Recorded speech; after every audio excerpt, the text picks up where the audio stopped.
Alô, você, eu e você e eu aqui juntinho pela voz de sagrado, e hoje com a grande satisfação de estar entrevistando o nosso amigo, o grande sacerdote Vaguinho Ogum, né?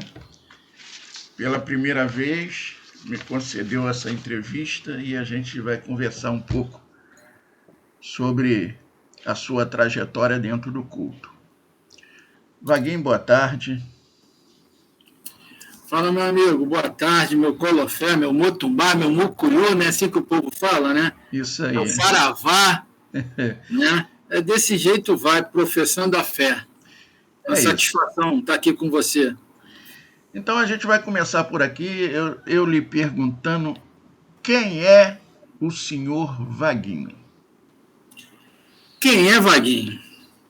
Vaguinho nasceu 18 de maio de 1970, no bairro do Campinho, aí, né? E desde pequeno, com problemas de saúde, frequentando as rezadeiras, que hoje em dia não se encontra mais. Mãe levando as rezadeiras, né? E dali seguindo a vida.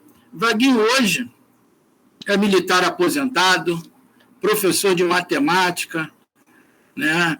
Atua na área de segurança e, para preencher o tempo, resolveu fazer outra faculdade, que tem que se virar no tempo agora no sacerdócio, com trabalho e estudar de novo.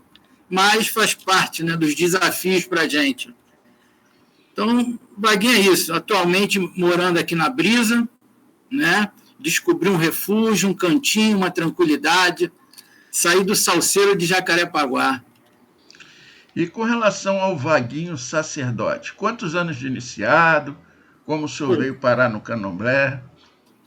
Vaguinho completou, dia 17 de janeiro, completou 30 anos de iniciado, né?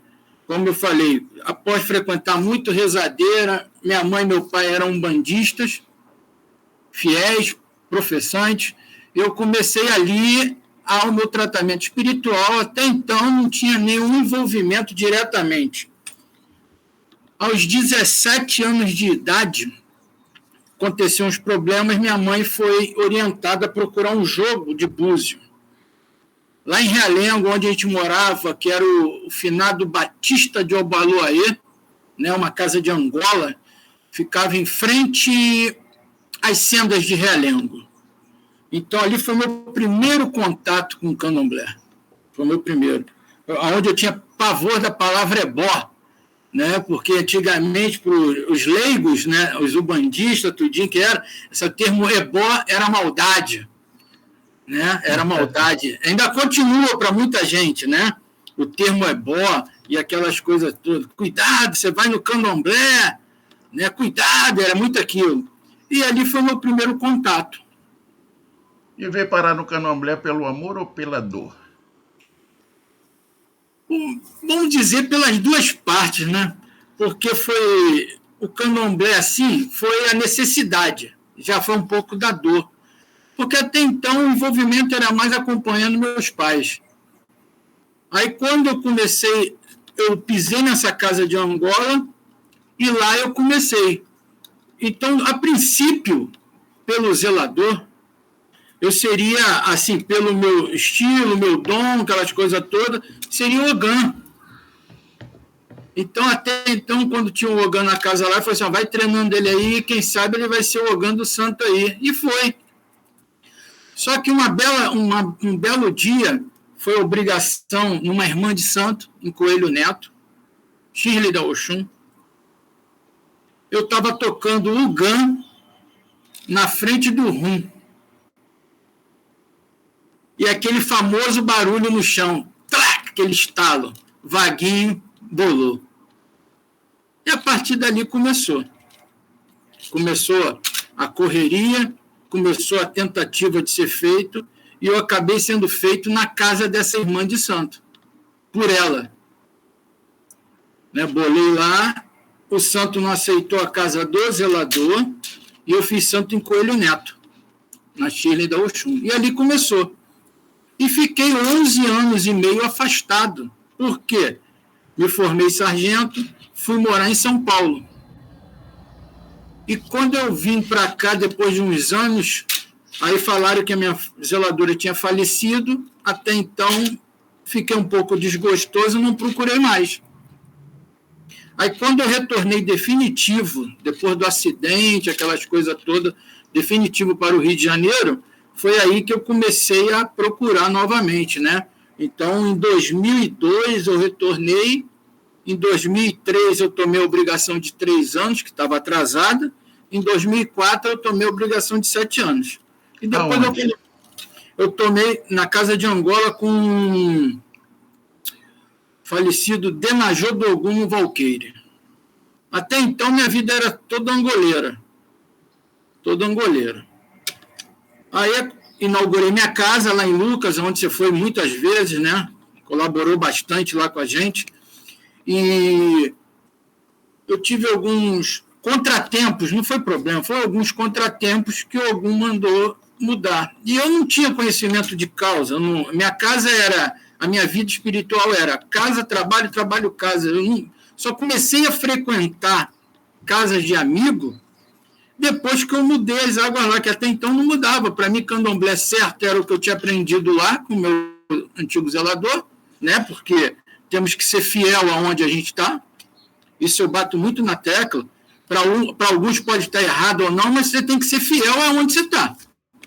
Então, isso eu posso dizer que aonde eu pisei ali, também foram as 2 casas, fui bastante fiel. Aí, nisso, eu precisei mudar e não tinha conhecimento para poder procurar. Até fiz uma pesquisa, mas aonde eu fui não conseguia, e foi até um pouco assim, no desespero, que o pai Luiz já estava dentro da nossa vida lá, né? O falecido Luiz de Ansan, que raspou a minha esposa na minha casa, confirmou a minha filha na minha casa, já estava dentro. E eu, num momento de desespero, que eu queria arriar meus 14 para não deixar atrasar, eu peguei meu jogo, eu acho que eu até já te contei essa história, não me recordo, peguei o jogo, fui para a cumieira e joguei os búzios para o alto. Quando caiu na Enim, caiu com 14, B100. Então eu falei, então é aqui que eu vou ficar, não vou mudar. Foi aonde que eu tomei 14, 21 com a Cristiane da Oxum, lá do Hotel Luiz de Ansan. Né? Foi ali. Sim, e quantos filhos de santo? A gente sabe que casa de santo é um entra e sai danado, né? Isso aí acontece em tudo quanto é lugar. Mas registrado assim para você, quantos filhos de santo você tem no geral? Assim, vou contar no geral que já saíram, né? Só para ter uma noção. Na minha vida até hoje foram confirmados, né?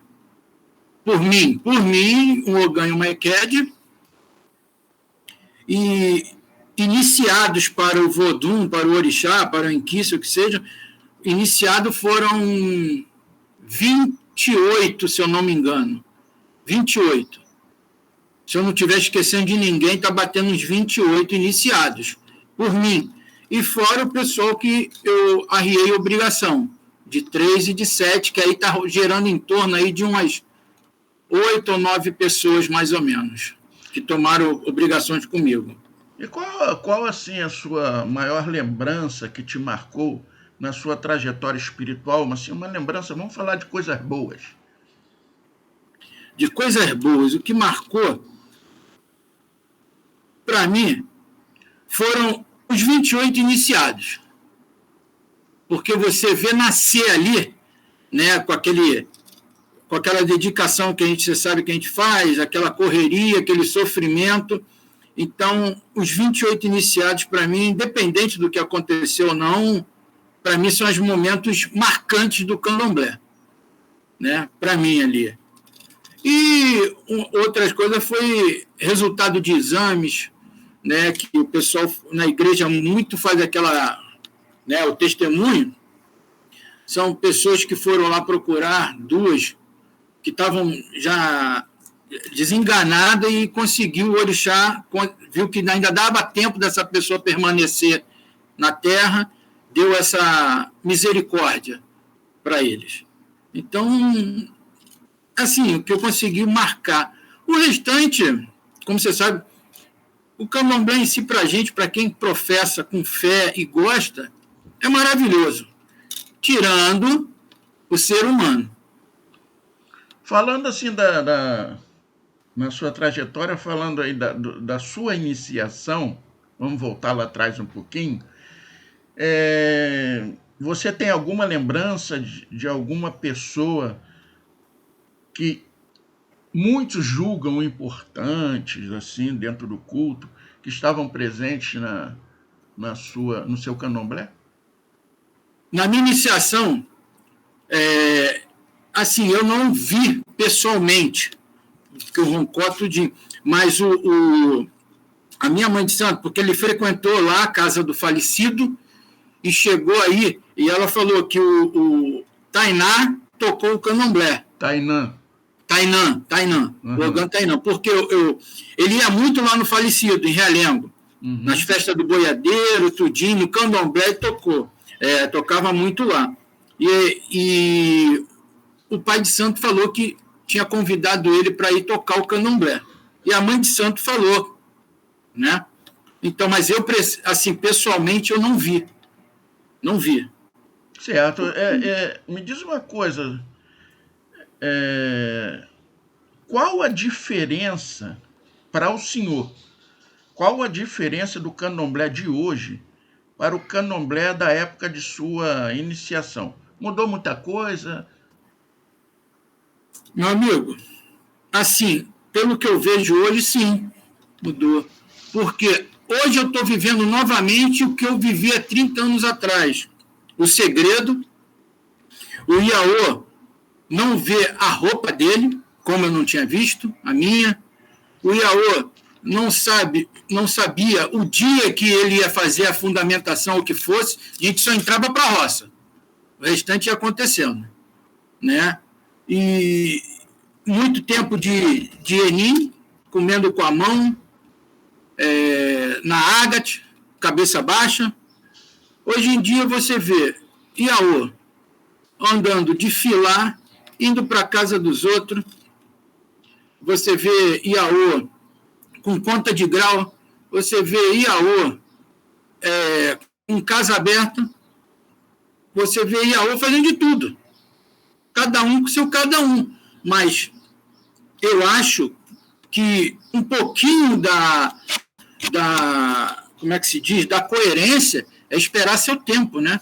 Esperar o seu tempo. Quando o senhor fala disso, o senhor não deixa de estar falando da questão também da educação de axé, né? Isso. A educação de axé ficou perdida, né? E esse tempo que eu tive aí parado, eu consegui me reestruturar, assim, mentalmente, porque eu também, não vou dizer para o senhor, não, eu também deixei um pouquinho de lado a minha educação de axé, até pelos motivos, assim, à parte, mas graças a algum consegui resgatar, consegui me colocar na linha de novo, consegui colocar na linha, não fazendo coisas erradas assim, sim deixar um pouquinho da nossa lembrança, dos nossos ancestrais, um pouco de lado. Isso não, agora eu busquei do mais profundo para cá. Quando o senhor descobriu, né, vamos dizer assim, que tinha que abrir casa, como foi, em que situação foi? Quando eu tomei meus 7 anos, arriei os 7 anos, né, o meu zelador, né, o Denajô do Ogum, ele falou para mim: menino, você tem um cargo, tanto que eu estou te entregando tudo que tem direito aqui, e você vai precisar abrir casa logo. Eu falei: pô, como, meu pai? Como eu vou abrir casa trabalhando, vendo isso? Isso foi em novembro de 2003. Agora eu não lembro se foi 2003 ou 2004. Eu tenho que olhar lá a anotação. Ele falando isso. Aí eu comentei até com a Cristina. Eu falei: como é que eu vou fazer um negócio desse? O tempo está assim, não tem tempo. não tenho dinheiro, não tenho paciência, e assim vai. Isso foi em novembro. Aí, um mês de dezembro, mais ou menos, ele me chama lá, eu ia sempre, ele morava perto, ele me chamava para poder ajudar a fazer umas coisas lá, ele falou, menino, vamos dar uma volta aqui. Fiquei sabendo que tem um barracão fechado ali e está alugando. Aí fui a ver com ele, aí não estava. Ele, menino, ele chamava de menino, começa a ver isso, algum está cobrando aqui, algum já veio aqui várias vezes no jogo, ele não está nem deixando eu jogar. Eu falei, meu pai, mas como é que eu vou ver? Eu sei que, por cargas d'água, eu comentando com um amigo, lá no Mercadão, que ele tem loja lá, ele falou, aí ele, pai, vai, ali em Lucas, eu fiz uma entrega, tem um barracão alugando. Eu fui ver com ele na quarta-feira de cinza de 2005. Em setembro de 2005, eu estava inaugurando. Assim, aconteceu as coisas muito rápido, consegui adequar o horário de trabalho, aquelas coisas todas. E aí começou, meu amigo. Inaugurei em setembro de 2005, em janeiro de 2006, estava tirando meu primeiro Iaú. Oxóssi. Que bacana. Antigamente, vamos dizer assim, ainda dentro dessa questão de costumes, de hierarquia, né? Antigamente, mulheres e homens tinham que ter uma conduta ímpar dentro da comunidade de terreiro, né? As mulheres não adentravam de calça comprida, short, roupa decotada, curta, né? E os homens não entravam de bermuda ou trajes feminino, como Sim. Podemos observar hoje, né? O que o Doté Vaguinho... Desculpa ele chamar de Doté, que eu sei que o senhor já migrou para outra etnia, mas o que o Doté Vaguinho acha dessas mudanças? Isso aí, meu pai Mota, o que acontece? Isso aí a casa de vespeiro. Isso é uma casa de vespeiro. Eu só sei que na minha casa, vou falar assim porque, na minha casa, continua e eu oriento as mulheres entrarem de saia. Quando acontece, claro, a menina vem direto do trabalho, como eu sei que vem, que lá não pode. Ela vem do trabalho, elas trazem a sua saia dentro da bolsa, chega na porta do barracão, veste e vai direto para o banho. Então, não transita. E os rapazes, eu falo a mesma coisa. Né? Tá complicado vir... Então, eu liberei a passagem deles direto para o banheiro, que é logo do lado da porta, para poder tomar banho, e ali já coloca a ração. Ninguém no barracão transita com roupa civil. E o que fazer com as visitas que a gente observa aí, que muitas vão para a casa de santo para assistir candomblé de bermuda, de calça comprida, as mulheres? Sim, sim. Assim, quanto a visita, às vezes fica muito complicado. A gente procura estar sempre orientando. A gente procura estar sempre orientando a situação. Mas quanto à visita, é um pouco complicado. A única coisa que eu faço lá, como já aconteceu, tinha uma senhora antiga de santo, de calça e acompanhada por uma equede, eu não deixei entrar na roda. Eu não deixei. Né? Ficou até um negócio meio constrangedor, mas eu não deixei. Pô. Aí também é agredir demais a casa dos outros. As pessoas têm que...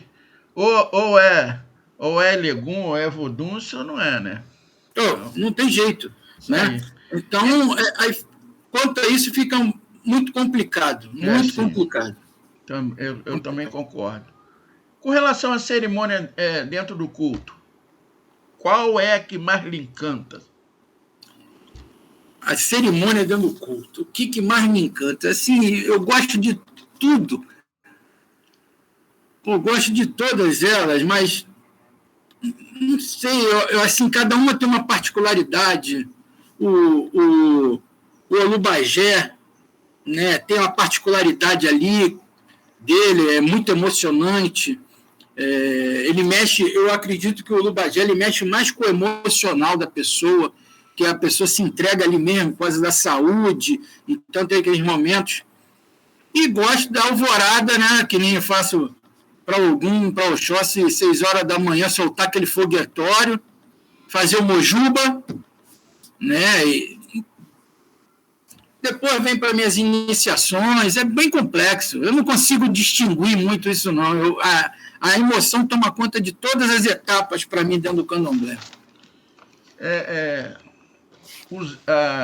O fator filho de santo, né, e família,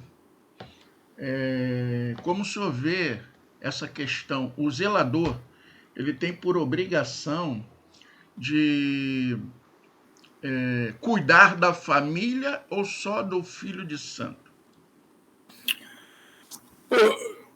Eu vejo da maneira assim, eu pelo menos eu me preocupo no geral, no contexto. Por quê?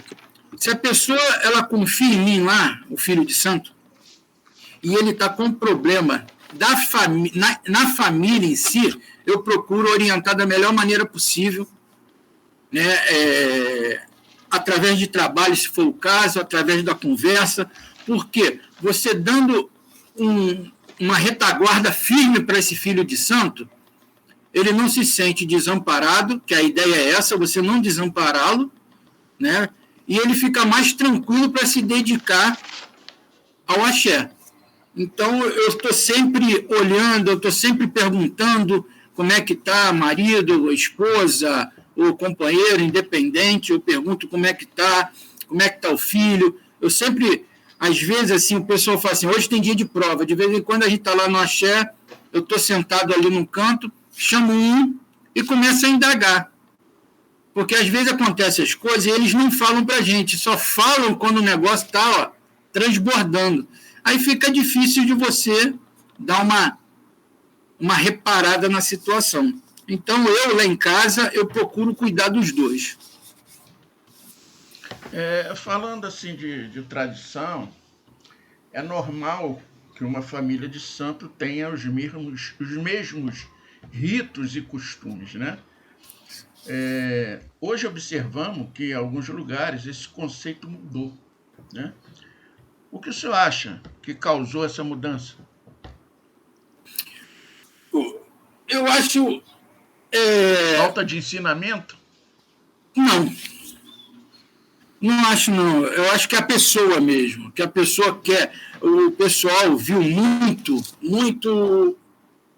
o mercado em cima da nossa religião. Então, muita gente faz coisas para poder chamar a atenção. Então, há o famoso folclore em cima disso. Então, você cria um folclore, você externa aquele folclore, nisso a pessoa está na mídia. Mas, com certeza, ela não foi orientada dessa maneira. E também tem aquela pessoa que cria seu próprio axé. Né? A pessoa cria o próprio axé. É o que está muito comum aí. Muito comum. É criar seu próprio axé. Foi uma das coisas que me tendeu a mudanças também, depende da mudança. Porque hoje em dia você vê a pessoa sozinha, sem um pai, ou sem uma mãe de santo por trás, né? Ele está na casa dele, ele saiu da casa do pai dele e ali vai tocando o barco dele, do jeito que ele quer. Então, isso que está acontecendo, no meu ver, né? Na minha posição, na minha ótica, é isso aí que está acontecendo. A pessoa fundar seu próprio axé, sem um respaldo. Entendi. É meio complicado, né? Mas dentro da família da gente, a gente sempre espera que alguém nos siga. Né? Vamos dizer assim. A gente espera. Sim. Na sua família biológica, vamos aí, eu até sei, mas o nosso público quer saber. Quem seguiu o candomblé ou umbanda, ou aliás, quem lhe seguiu? Na minha família, religiosidade? Na minha família, todo mundo. Todo mundo. Que foi, depois que eu inaugurei a casa, a minha filha mais velha, a Priscila do Oxóssi, né, que desde quando ela fez santo, eu nunca mais chamei ela de Priscila, e sim de Faraibogi, que foi a digina que ela recebeu. Fez santo em janeiro de 2006, foi iniciada. A minha esposa foi iniciada em julho de 2006. Né? Depois veio o meu filho do Oxalá, agora não me recordo a data, eu tenho que ver. E, por último, foi o... Não, aí veio a Isabela, que foi confirmada pelo Doté. E depois, por último, foi o Daniel, que é o Ogan, que foi confirmado também. Então, Neto, todos... Netinho... Não, o Neto ainda não foi, porque quando ele ia sofrer esse processo, foi quando aconteceu aquele problema em Lucas. Ah, sim, que a gente vai falar já disso. Isso, que aí ele cobra até hoje. Então, ele está com 12 anos, ele só foi batizado, né, pelo seu boiadeiro, foi batizado, e só está esperando, ele cobra até hoje, quando é que ele vai fazer o santo dele. Bom, a gente sabe que é de responsabilidade do sacerdote não só cuidar do filho em vida, né, como depois que morre, né, com as cerimônias fúnebres, coisa e tal. E a gente se preocupa muito com relação ao axé da gente. Então, só para título de curiosidade, como acontece a herança dentro do seu axé? Quem herda a casa de santo? Parente consanguíneo? Espiritual? Do mais velho para o mais novo? Como funciona? Na minha casa já está determinado, já está determinado, porque lá em casa aconteceu as coisas muito rápido. Essa minha filha, né, que é a minha rombona, tudinho, quando ela completou 1 ano de obrigação, tudinho, teve um cerimonial lá, ela foi sentada na cadeira como a minha herdeira. Ogum determinou, junto com Oxóssi, que ela seria a herdeira do axé. Entendeu? Então, isso já vem lá do início mesmo, do início. Ela como herdeira do axé. Se ela vai dar continuidade, é outra situação. É outra coisa. Mas lá em casa não vai ter, que nem acontece muito axé, para saber quem vai. Já sabe quem é, determinado pelo orixá, em qualquer lugar. É a minha rombona, que é a minha filha, a Faraibogi. Ah, legal. O senhor, como alguns irmãos, né, de axé, sofreram intolerância religiosa. Vamos chamar assim de intolerância, né? O senhor tinha aquele candomblé, que eu fui várias vezes, lá em Lucas. E, de repente, o senhor teve que sair de lá. E agora a sua fé foi colocada à frente e o senhor foi para Septiba em busca de replantar o seu axé e dar continuidade às coisas do seu sagrado. Como tudo isso aconteceu, Babalorixá?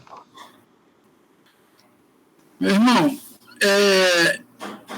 foi uma coisa assim, muito, assim, não tem uma palavra específica para isso. Aconteceu que eu faço aniversário de santo em janeiro, né? Eu nunca tinha feito nada em janeiro. Eu sempre fazia, como você já foi lá, a festa do meu santo, comemoração em julho, porque eu adequei com a minha férias de trabalho, aquelas coisas todas. E nesse ano que aconteceu isso, do nada me deu um estalo, eu falei, dia 17 eu vou fazer um jantar. Os filhos da casa, né, os vizinhos que estavam lá, eu fiz um jantar no dia 17 de janeiro. Isso tem 4, 5 anos atrás, agora me recordo a data. E fizemos o jantar, caiu numa terça-feira, aí no sábado eu tinha um atendimento. Durante a semana ocorreu a invasão. Na quarta ou na quinta-feira, a invasão da comunidade de baixo com a comunidade de cima, né? Invadiram.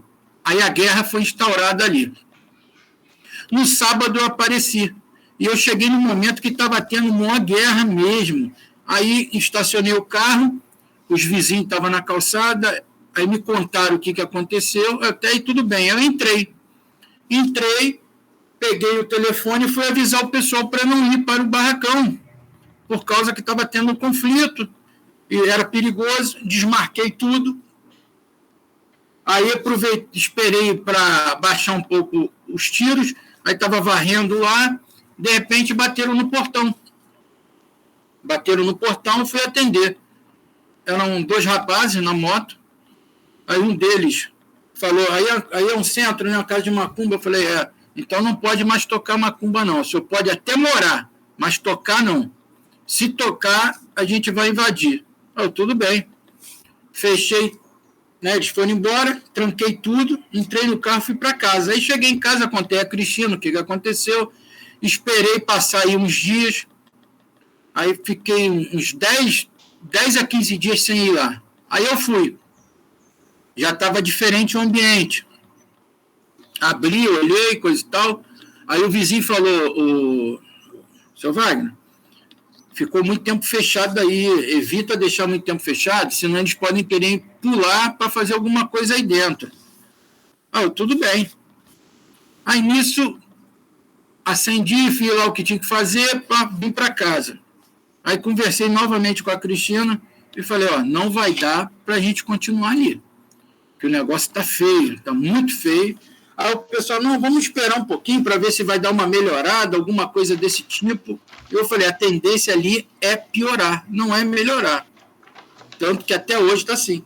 Aí decidi, falei, vou vender, vou entregar as coisas, cada um leva o seu, eu vou despachar meu santo, se eu não tiver para onde ir, aquelas coisas todas, aquela conversa.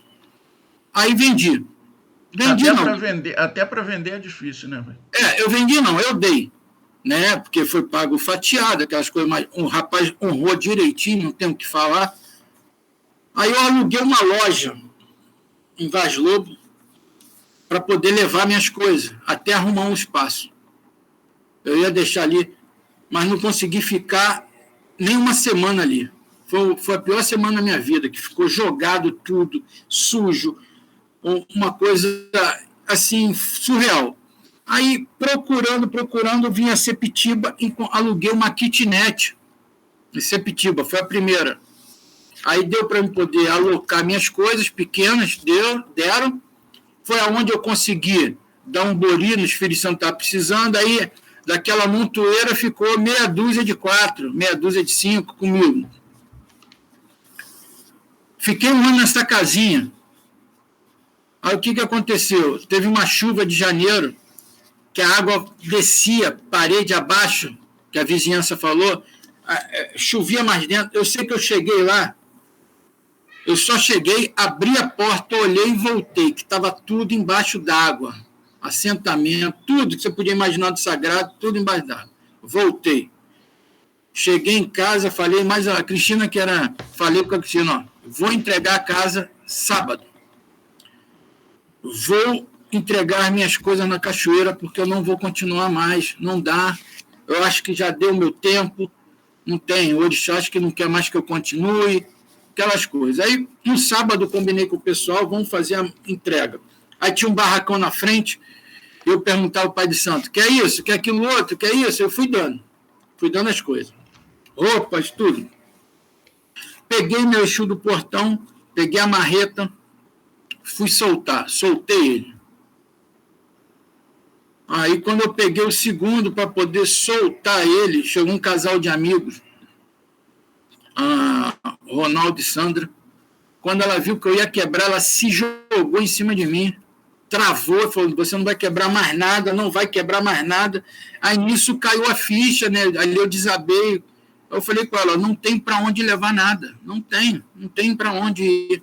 Então, vou entregar na cachoeira. Ela falou, não, bota tudo na minha casa. Aí ocupamos a casa desses irmãos aqui em Sepitiba com as nossas coisas. Aí nisso, a geladeira, o freezer, o fogão, não, o fogão foi para ela, a geladeira, o freezer, outra coisa, apareceu um carro, falou assim, vamos levar lá para o Valqueiro, e ficou na casa de uns amigos também. As coisas espalhadas, as poucas coisas que sobraram ficaram espalhadas. Aí nisso ficou. Aí a Cristina foi a alguns jogos, né, para saber se realmente tinha terminado o meu ciclo, porque eu não queria saber, eu não queria jogar, não queria nada mais. Não perdi a fé com o orixá, mas eu não queria saber nada, deixei por conta dela. Hoje o barracão está em pé por causa dela, porque ela perseverou ali, né, bateu o pé comigo, porque teve uma hora, assim, eu não perdi a fé ao orixá, mas eu fraquejei como pessoa, que foi tanta cipuada, e é aquilo que eu falo, eu não estava com ninguém por trás para poder extravasar, para eu poder pegar um apoio, que eu estava sozinho, não estava com ninguém mais, aí, e aquilo me incomodando. Ela um dia chegou para mim, falou assim, vai jogar. Eu falei, vou jogar com quem? Aí ela, vai jogar com o seu Henrique. Aí eu, Henrique? Que Henrique? Henrique do Oxóssi, que nós fomos lá na festa do Oxóssi. Aí tem uma passagem até engraçada, assim, que quando eu fui na casa dele a primeira vez, um candomblé, na festa do Oxóssi, eu fiquei muito rápido por causa do trabalho. Eu cobro dele até hoje, assim, num bom sentido, que tinha um banner lá com os dizeres, e no final falou assim, valorize a raiz que tenha. Uma coisa desse tipo, né? A sua raiz. E aquilo me tocou porque eu não tinha. Eu estava sozinho, eu não tinha uma raiz, eu não tinha nada. Né? Eu estava ficando independente na situação. Aí nisso foi um sábado. Aí eu liguei para ele se ele podia me atender. Aí ele falou, hoje eu não posso, que é a festa das Iabás aqui em casa, eu estou muito enrolado, mas vem amanhã. Aí eu falei, mas amanhã o senhor vai estar cansado. Ele falou, não, vem amanhã que eu vou te atender. Isso é um domingo, depois do candomblé. Fui lá para saber, né? Aí ele falou assim, você vai resolver tua parte aqui material, mas você vai reabrir sua casa. Ogum não terminou disse que não terminou a sua etapa. Você vai reabrir sua casa. Aí fui com aquilo embora, né? Aí ele falou, não, você precisa tomar um bori. Eu, tudo bem. Vou tomar um bori. Aí vim para casa, coisa e tal. Já me levantou um pouquinho a moral, né? Falei com a Cristina e o santo lá na casa dos amigos. Da data que ele falou que eu precisava tomar um bori, eu levei 1 ano para tomar esse bori. 1 ano. 1 ano. Porque quando ele podia, eu não podia. E quando eu podia, ele não podia. Não batia data nenhuma. Aí entrou na obra lá. Tá. Aí quando voltou a fazer as coisas, ele me ligava e eu não podia. Aí um belo dia coincidiu as datas, eu fui dar o bori. Aí tomei bori com ele. Aí as coisas começaram a andar mais. Começaram a andar. Aí a Cristina viu que eu falei contigo, ela sempre falando, vamos por esse caminho. Aí começou. Aí, outro fato engraçado, eu esqueci o meu tênis lá no barracão. Demorei 1 ano para ir lá voltar de novo no axé para pegar o tênis. 1 ano. Depois do bori que eu tomei, 1 ano foi. E nisso a gente mantendo contato. Aí teve uns candomblés, eu fui como visita, porque estava trabalhando, eu chegava 8 horas, 9 horas estava indo embora. Ia lá, batia a cabeça e vinha, mas eu não estava no axé. Aí um belo dia estava em casa, a minha filha, achei um barracão para alugar, em Campo Grande. Achei não sei aonde. Minha filha começou a procurar. E nisso eu estava muito frio. Isso foi em 2019. Estava muito frio, no meio do ano. Então eu falei com a Cristina, em dezembro de 2019, dezembro agora, eu vou entregar tudo, porque não é justo a gente estar ocupando a casa dos irmãos, né? Atrapalhando lá com as nossas coisas. Em dezembro eu entrego. Eu falei, você tem tua casa de santo, você leva as tuas coisas, aí minha filha leva para casa dela e assim vai. Mota, quando eu falei isso, minha filha achou. Eu fui lá em Campo Grande ver esse barracão. Aí o cara falou assim, eu aceito até carro. Eu falei, eu dou meu carro. Nós rodamos tudinho o endereço. Eu passava na frente, não achava. Não achava esse barracão, não achava esse barracão. Aí voltamos. Aí eu tinha visto essa casa para alugar em Sepitiba. Quando eu bati o olho na casa, eu nem entrei para ver dentro da casa, a Cristina que entrou. Eu fechei com o cara na hora, a situação toda é onde eu estou hoje. Então, aí voltando um pouquinho lá, o que eu falo para os irmãos todos, o que eu passei, o que muitos passaram, eu não considero intolerância. Eu considero uma opressão. Porque intolerância religiosa, você consegue lidar com a justiça. Você consegue acionar alguém para isso. Mas com a marginalidade, com as pessoas que vivem à margem da lei, você não consegue fazer isso. Você não consegue cobrar. Não consegue. Então, o ato dessas pessoas, para mim, é uma opressão. Ele oprimiu, né? Ele me proibiu de professar a minha fé. De uma maneira que, se você não fizer, eu invado, eu quebro, eu mato e faço aquilo outro. Né? Que é o jeito que é feito isso. Então, dessa coisa... Provavelmente com orientação de algum neopentecostal, né? Pô, assim, eu não consigo entender isso, porque eu tive relatos dentro dessas comunidades que o pastor celebra a missa, celebra o culto para eles irem fazer o mal. Aí depois que fala tem que fazer, volta, e o pastor novamente celebra. Então, assim, para quem professa, né, o cristianismo, eu não acredito que Cristo aceite uma coisa dessa. Não acredito mesmo, mas cada um com o seu cada um. Mas existe inclusive uma passagem, né, nas escrituras que diz que o mal vive dentro da casa do Senhor. Se tem isso, né, é complicado. Então foram 4 anos. O importante que você superou, né? O importante que Orixá te abriu um horizonte. Atrás de um homem existe uma grande mulher. Isso aí. E ela não deixou a peteca cair, né? E a Cristina. E agora a casa do Ogum está de pé. Sim. E estamos lá. Né? Então, ela teve uma participação muito grande nisso aí. Né? Sou muito grato a ela. Não só eu, os filhos de santo também, tem que ser grato, porque ela perseverou ali. Né? Ela me indicou a pessoa com quem eu estou hoje, que é o pai Henrique, que até uma coisa assim, se eu não estiver alongando muito, né? Que nem o pessoal até me perguntou, mas por que você mudou, né, sábado no Candomblé? Eu falei, não fui eu que mudei, quem mudou foi o Ogum. Né? Porque até minha última conversa com ele, né, que sentamos lá, quando decidi abrir tudo, peguei a casa, sentei para conversar com ele, né, que as coisas estavam andando, mostrando a obra, tudo. Aí, quando eu cheguei com a Cristina, falou assim, nós vamos inaugurar em julho de 2020.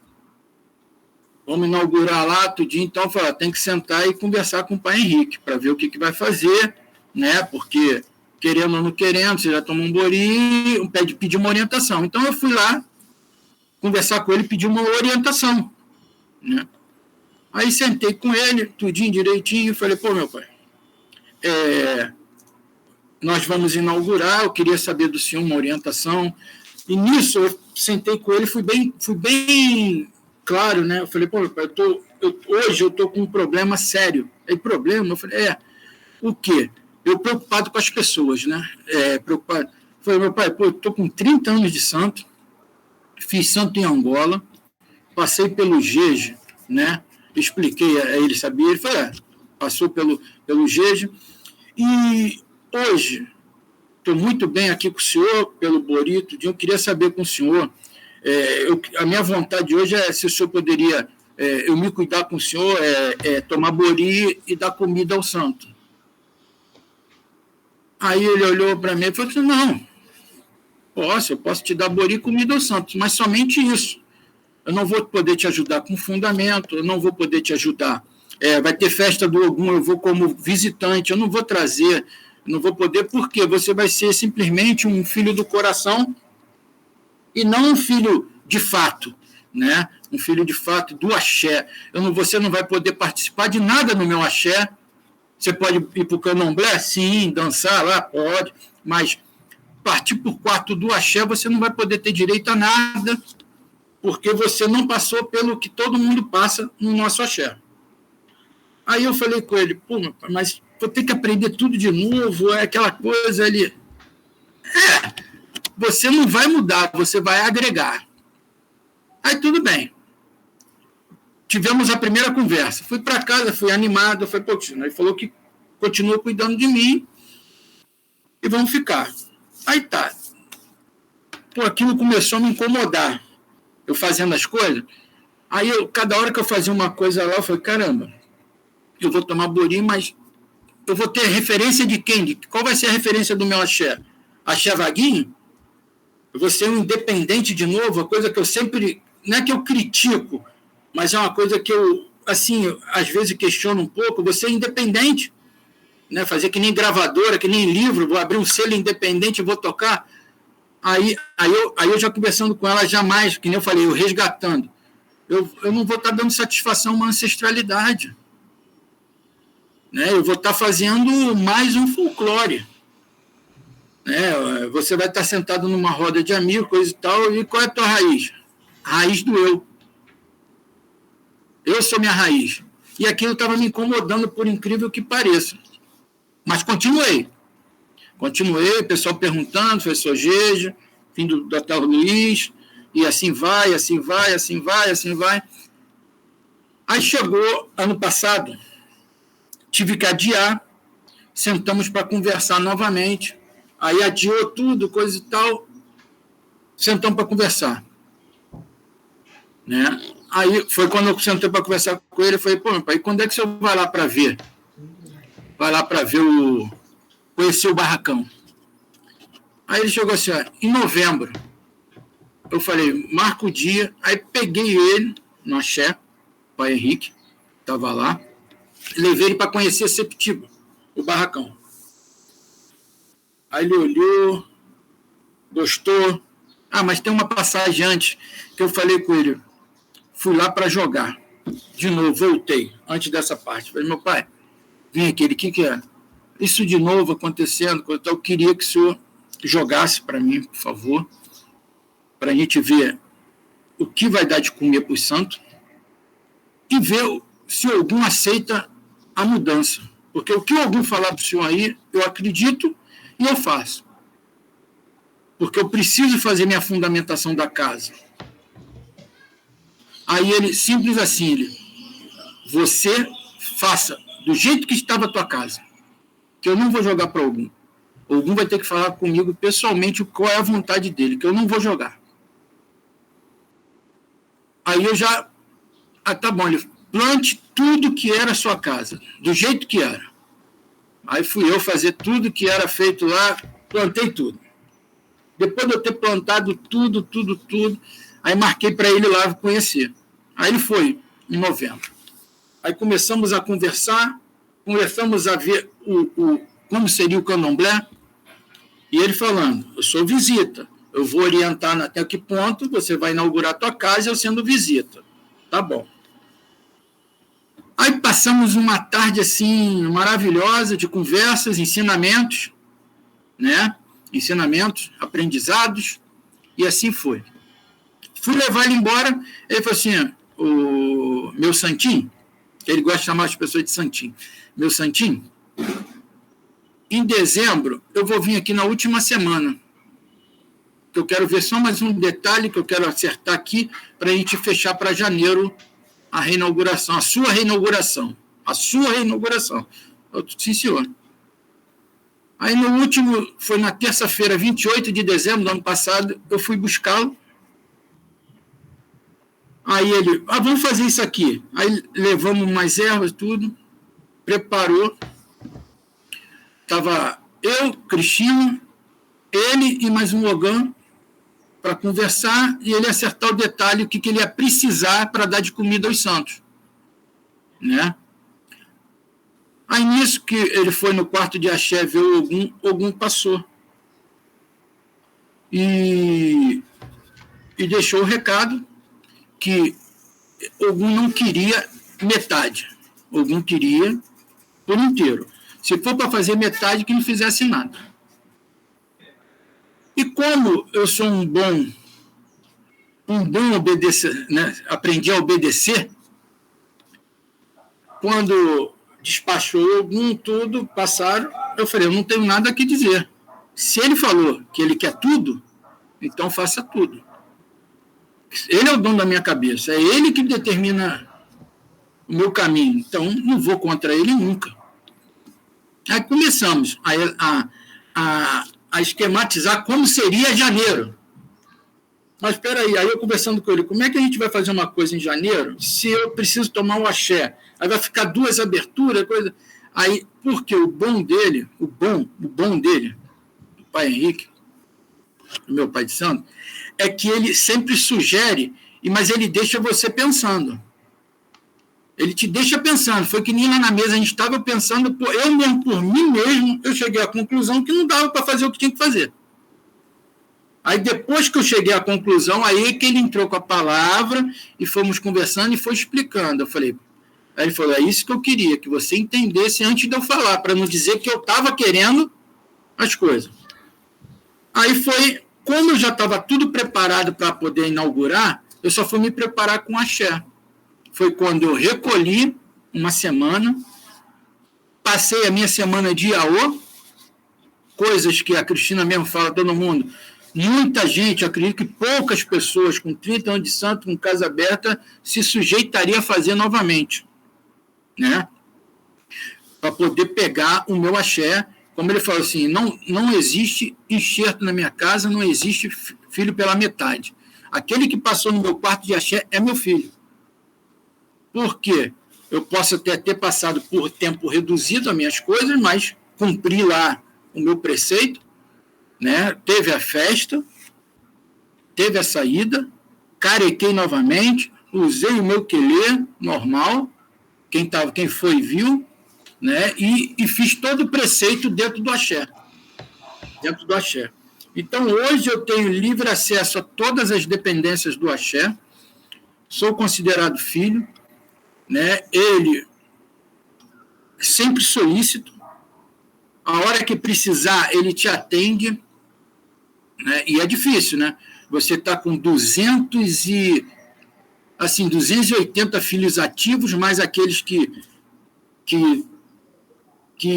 vão e voltam. Isso aí. Então, é um movimento muito grande dentro da casa, muito grande, é muita gente para ele administrar, muito. Então, se você não lembrá-lo das coisas, pode passar, aí a pessoa pode até pensar, ele não está dando uma atenção. Não é isso, é muita gente para cuidar. São vários filhos e uma cabeça para cuidar de todos. Então, é isso que os filhos de santo às vezes não entendem, até lá em casa, né? Até na sua casa também, com certeza, acontece isso, né? Que é você e Kátia ali para poder olhar e, às vezes, passa alguma coisa desapercebida, como passa comigo, né? É problema de casa para a gente administrar, é problema com o filho para administrar, é problema de trabalho para administrar, e mais o barracão.